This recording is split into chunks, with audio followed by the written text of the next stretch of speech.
Сэмбэ Худут. Рад вас приветствовать на очередном дискуссионном клубе, который мы посвятили такой теме, как национальный вопрос. Но прежде чем вы начнете просмотр данного видео, хотелось бы вставить слова уже небезызвестного для вас Саврамата о том, зачем вообще ведется деятельность, в том числе и моя, и чем это все обернется в будущем. Смотрим видео, а затем сразу же дискуссионный клуб. Поехали! Сам масштаб лжи, бессовестность лжи и то, как подобострастно эти идиоты вокруг граждане России, раскрыв рот, слушают своего недофюрера и внимают, и никто не скажет «Ха-ха, король-то голый». В общем, это свидетельствует тяжелейшей болезни российского общества, банды, которая называется государством в кавычках, и народа, всех народов, которые живут в России. Больной народ, вот честно больной. Как же тяжело там нормальным людям, которых десятки миллионов в нашей стране. Как же им сейчас... Но единственное, что остается, закапсулироваться в собственном информационном коконе и на всю эту чушь внимания не обращать. Пока ты не можешь что-то сделать, академик Сахаров, кстати, говорил, создавайте новые смыслы и образы будущего. Они будут востребованы. Друзья мои, я понимаю, что не с голыми же руками на Кремль идти. Создавайте новые смыслы и образы будущего. Ту Россию или те страны, которые вы хотите потом создать после Путина. Это все будет очень нужно скоро, скорее, чем вы думаете. Приветствую всех участников дискуссионного клуба. Значит, национальный вопрос, сегодняшняя тема у нас. Ну, так как я все-таки учился в советской школе и в советском вузе, и мы достаточно подробно изучали работы Владимира Ильича Ленина, да? И вот там вот в одной из работ по национальному вопросу Ленин высказался таким образом. То есть, когда заходил разговор о национальном вопросе, это было сродни медицинскому состоянию. Это как поговорить о больном зубе или больных зубах. То есть сами понимаете, зубная боль самая неприятная, да, человека. И этот вопрос тоже самый неприятный для всех живущих в этой империи, недоимперии народного горя, да, как выражается Саврамат, да. Вот поэтому национальный вопрос – это вопрос о том, он возникает лишь тогда, когда такие происходят переломные моменты в истории. Да? Это было в 1917 году, во времена февральской революции. Да? Очень быстро почти все национальные элиты разных народов Российской империи заявили о своей независимости. Вот тогда и этот национальный вопрос и стал очень остро стоять в этой империи. Ну, по сути, что такое национальный вопрос? Национальный вопрос в Российской империи решался очень просто. Нужно было те народы, которые ты завоевываешь, то есть со стороны московитов, нужно было их запретить им все, что национально у них там было, язык, обычаи, культуру. Сделать так, чтобы они выучили русский язык и больше на этом собачьем языке, как выражались, по-моему, черносотенные депутаты Государственной Думы России в начале прошлого века. Те языки народов России назывались собачьими языками, в том числе украинские, достаточно крупного народа. Поэтому национальный вопрос – это вопрос выживания, вообще говоря, нации или народности, как говорят. Вот понятие народности ввели как раз тоже в Российской империи. То есть есть какие-то нации, есть какие-то народности, а есть какие-то мелкие этнические группы. Да, вот. Нас даже ранжировали всех там, национальных народов по численности. Ну и, соответственно, численность этого народа уменьшалась, завоеванного, Потому что если там финно-угры, которые проживали да, даже в нынешней Москве, это финно-угорское, в принципе, название говорят Москва, вот, они исчезли, они были ассимилированы, так сказать, ну и даже те так называемые города Руси, типа Новгорода, господина Великого Новгорода, они говорили совершенно на другом языке, не на том, на котором говорили московиты, Москва. Каждый город имел свой практически говор, язык или диалект, в общем, значительно отличающийся. То есть, если бы независимый Новгород и Псков бы сохранились бы, то они бы говорили бы на языках, вот как в Европе, допустим, Словения, Словакия, там, не знаю, Македония, славянские города, говорящие на близких языках, но при этом это свои языки. Вот. Этого не произошло в Российской Московицкой империи. Национальный вопрос должен был исчезать по мере увеличения количества русского народа, который, в принципе, в состав этого русского народа входили все народы ассимилированные этим так называемым русским народом. То есть получается, что как бы национальный вопрос стоит только со стороны тех народов, которые были завоеваны. А у русского народа национальный вопрос не стоял никогда. Потому что э, понятие национальности русский достаточно сейчас является спорным. Есть ли русский народ вообще? И что такое русский народ, что такое русская идентичность, тоже непонятно. Так, второй вопрос по поводу того, что у нас в республике бурят меньшинство и так называемых русских, да, большинство. Вот я только что сейчас начал смотреть ролик Руслана Габасова. Он выступил с некоторым предположением, какие республики и народы способны стать независимыми, да, ну, есть большие шансы, и какие народы, у которых нет никаких шансов. Ситуация в Бурятии у нас известная, да, ну, всем принято считать, то есть пока еще никто современную статистику честную не давал, но по той статистике, которая сейчас дается, то есть в советское время нам говорили, что в Республике Бурятия 25% бурят проживает. Потом Советский Союз развалился, и почему-то в Республике Бурятия почему-то стало проживать 30%. То есть откуда рост на 5% бурятского населения по отношению ко всему населению, тоже непонятно. Что в результате распада Советского Союза из какого-нибудь Узбекистана буряты вернулись, что ли, в Бурятию, или там, не знаю, еще откуда, из стран Балтии, да, допустим. Нет, наверное, мне кажется. Ну, вот почему-то стали увеличивать. Но с момента 91 года, развала Советского Союза, численность почему-то, процентная доля численности бурят почему-то не меняется. Хотя я знаю, что прекрасно, что так называемые русские, ну, пришлые как бы народы, все равно прекрасно помнят, что когда-то их предки жили там где-нибудь на Смоленщине, в Москве, там, в Новгородской, Новгороде и так далее, ну, там, в западных областях. Некоторые стараются вернуться. Ну, конечно, не на свои земли, они обычно возвращаются, сколько я знаю, уезжают в Дальний Восток, в большей степени идет миграция в Санкт-Петербург и Краснодарский край, как бы наиболее теплый.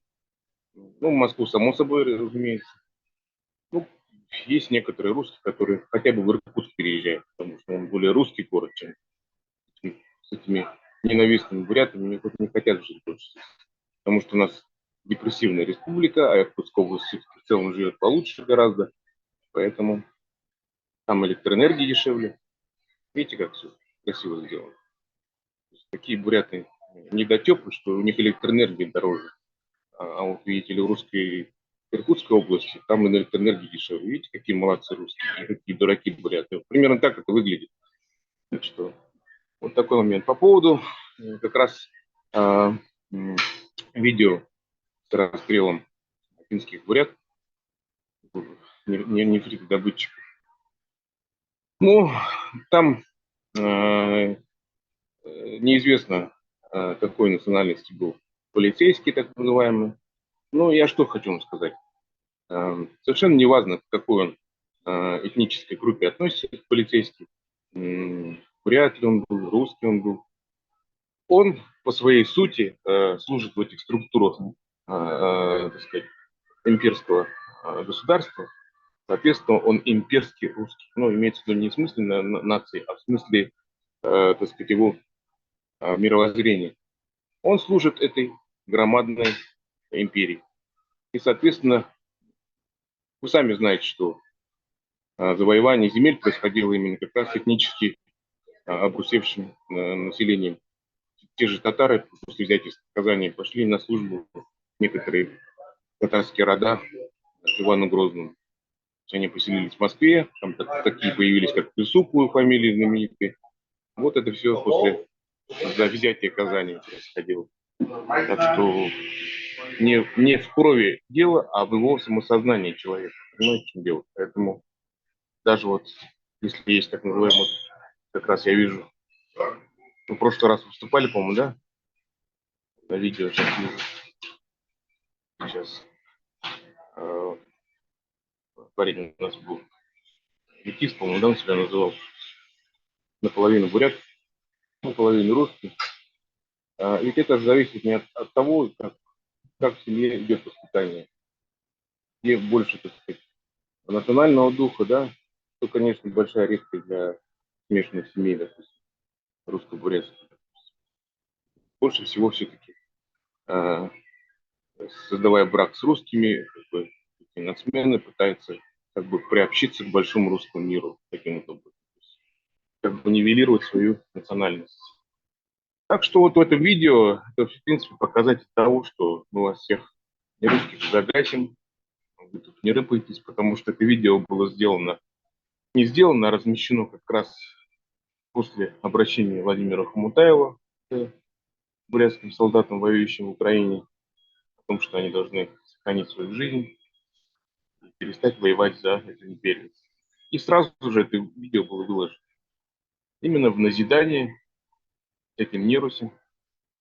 Нечего тут вообще, как говорят, последние грибы встали на дыбы, как писали в комментариях у нас под нашими выступлениями в итоге.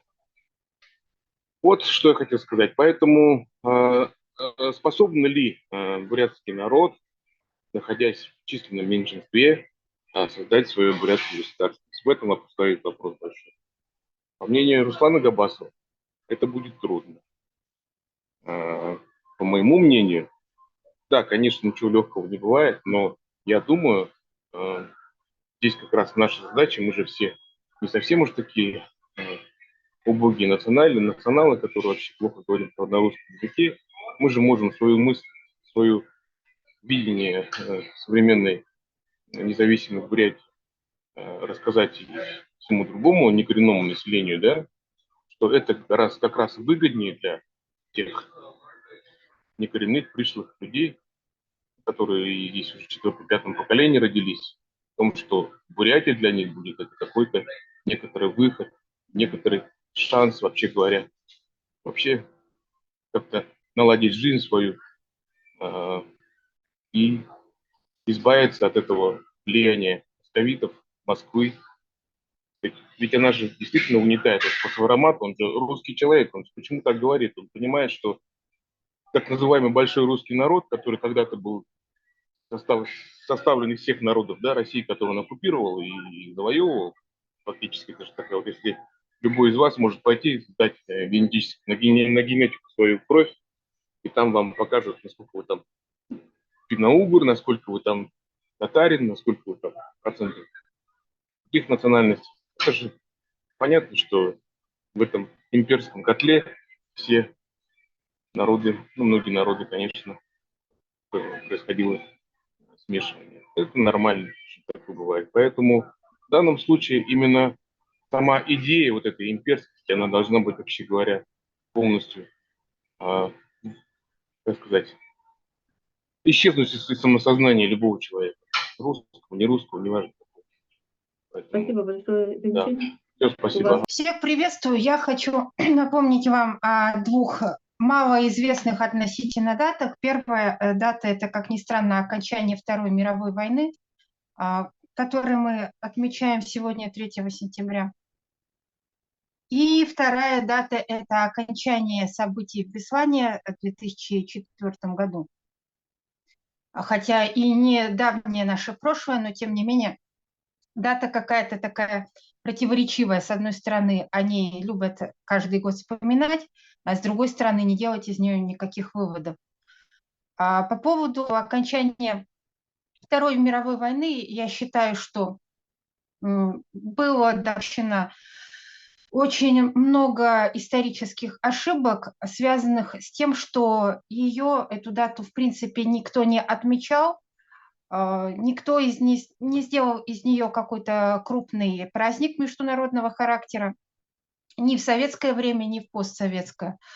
И тем самым были преданы интересы сразу двух, так скажем, межнациональных общностей. Во-первых, это все страны-союзники Советского Союза в войне соответственно, против фашизма, против Германии, против Японии, они все как-то не получили свою долю признания, дружбы и уважения от Советского Союза. И, в общем-то, проводился такой дискурс, что победил, собственно, непосредственно СССР и никто более. Сразу после чего началась международная напряженность в мире между прошлыми, так скажем, союзниками. Я считаю, что здесь напрямую имел место национальный вопрос, неправильно понятые цели советской пропаганды и упущенный шанс наладить международные отношения, что очень скоро привело к холодной войне и множеству так называемых локальных конфликтов. Вторая национальная большая общность – это, собственно, республики Советского Союза, другие этносы Советского Союза, помимо русского этноса, чьи заслуги в этой войне также были полностью забыты. То есть, опять же, пропаганда исходила из приоритета русской нации в победе над фашизмом. И таким образом вот эти вот связи, которые могли бы быть налажены между народами, как внутри тогдашней огромной страны, так и за ее пределами, именно связи, основанные на какой-то гуманистической ценности, а борьба против фашизма – это вроде бы гуманистическая ценность, они не были налажены, они, наоборот, были окончательно разрушены.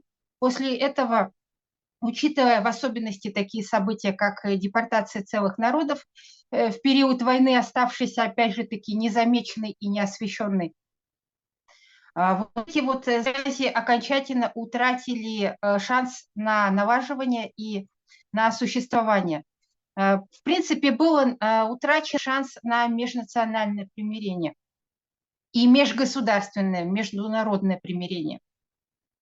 То есть вот эта попытка обязательно выставить русскую гегемонию в данной победе решающим фактором, она, я считаю, в будущем провалилась, привела в некоторой перспективе через несколько десятилетий к распаду Советского Союза, и в этом распаде не последнюю роль сыграло именно неуважение памяти тех представителей других народов, других наций, которые также внесли свой вклад в данное достижение.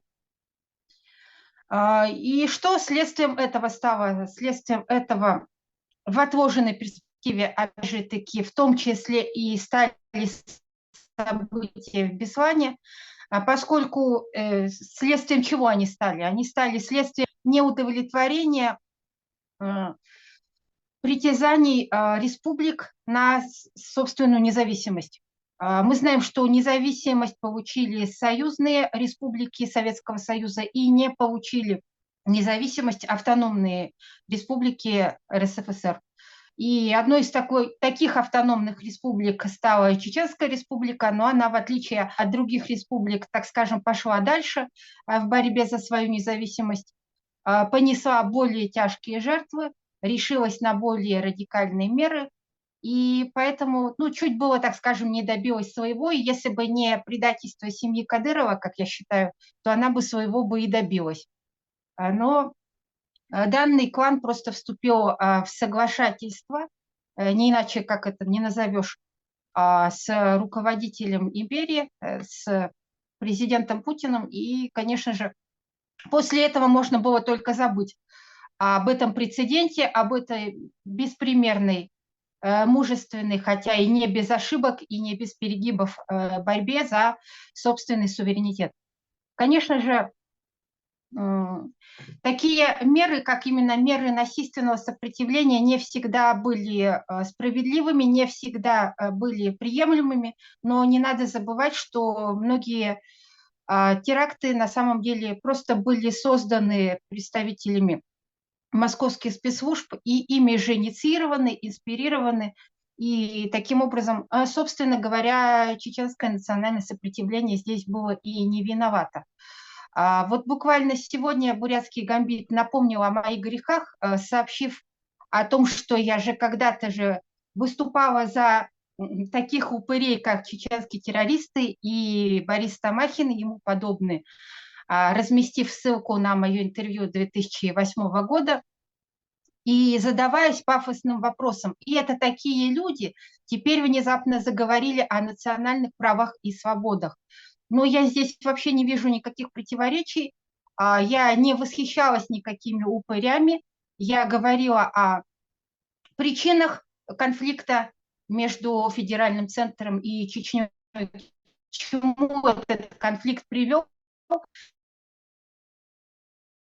Я говорила о том, что есть истерии, в числе которых, собственно, был и один выживший из тех, кто был находился в качестве захватчиков в школе в Беслане, говорила о том, что в отношении него суд ведется как-то весьма закрыто, велся, точнее, на тот период. К этому суду общественность не имела никакого доступа, и единственное, что мы могли, это читать пропагандистские статьи в газетах с громкими названиями «Их черные души уже в аду». Ну что значит черные души? Не намек ли это в том числе на неславянскую внешность тех, кого они таким образом шельмовали и проклинали? И по поводу таких людей, упырей, как говорит опять же таки бурятский гамбит Борис Тамахин, почему-то не уточняется, что он был всего лишь, ну, был и есть, а сегодня он иммигрант, всего лишь журналист, который в данный момент уже 2 срока отсидел исключительно за свои высказывания, на тот момент 1 срок.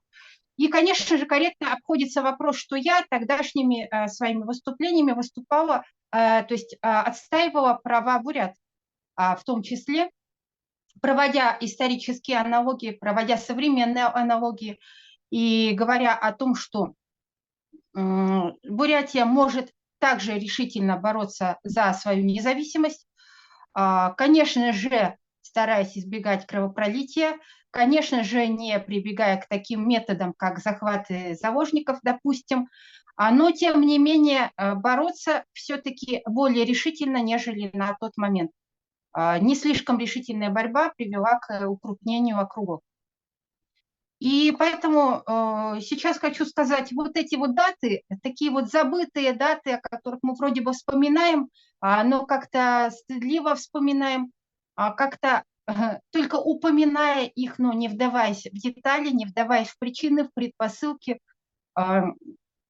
И, в общем-то, ограничиваясь одними только хвалами, той же самой русской нации или одними только проклятиями, а не русским нациям.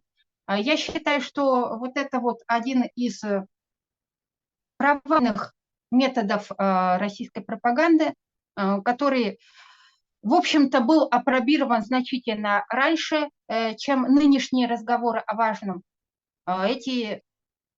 Все вот эти дискурсы, они применялись и в школах, применялись и в университетах в качестве некритического внушения молодому поколению того, как недопустимо, в принципе, восставать против федеральной власти, как недопустимо что-то там разжигать, и таким образом, что будет с теми, кто хотя бы об этом заикнется. И сейчас хочу сказать, что же получается, федеральный центр заложил мину замедленного действия изначально, по сути говоря, оправдав предыдущие колониальные завоевания царизма в советское время, затем произведя некоторые собственные меры репрессий в отношении народов.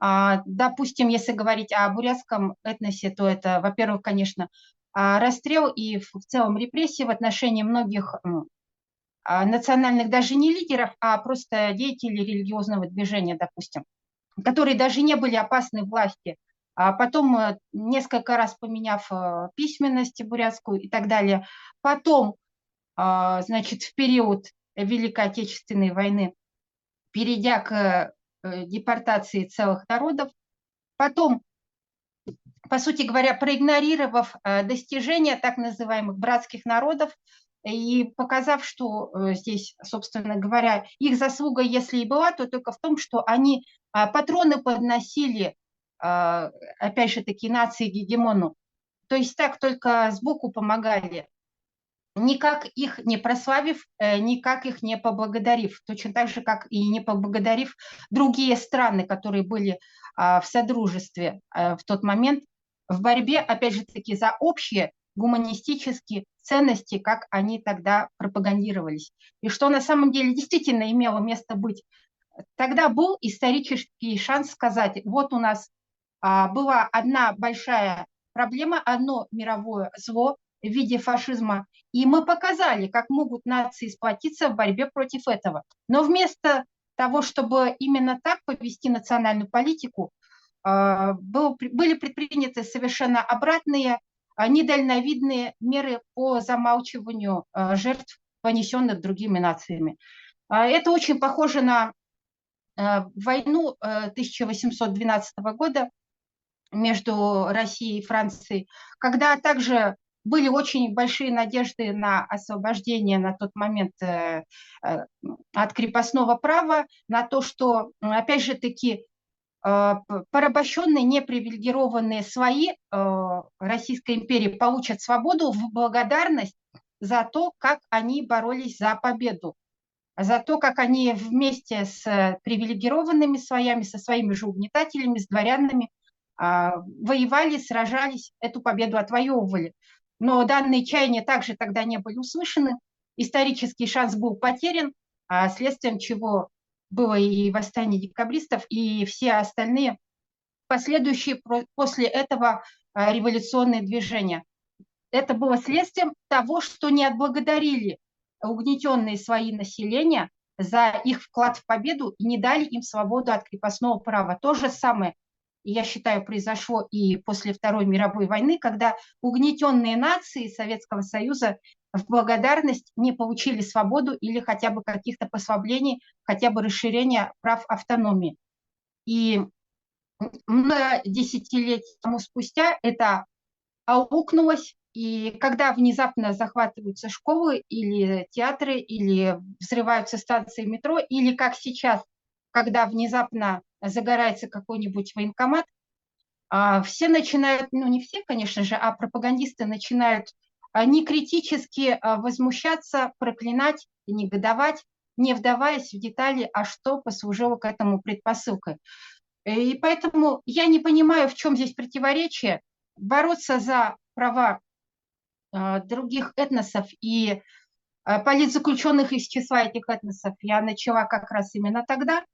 И, соответственно, продолжаю это делать и теперь, только более последовательно проводя пацифистскую идею, пацифистскую методологию этой борьбы для того, чтобы не допустить ситуации, когда вследствие какого-либо кровавого, допустим, теракта или чего-нибудь подобного, возможно, спровоцированного или напрямую полностью созданного, проведенного российскими спецслужбами, чтобы вследствие этого, соответственно, бурятское национальное движение и все остальные национальные современные движения не были бы очернены, ошельмованы, прокляты, и чтобы это не заслонило саму суть борьбы. Поэтому я сейчас более подчеркнуто, нежели раньше, говорю о том, что приоритет все-таки за мирными средствами борьбы. Но, тем не менее, мы должны помнить об этих событиях, и мы должны знать, что в истории есть немало примеров когда нации, республики, этносы боролись за свободу более решительно и более последовательно, нежели мы сейчас. Но эту борьбу надо проводить, не забывая ценности прав человека и не забывая, опять же таки, о гуманистичных универсальных ценностях.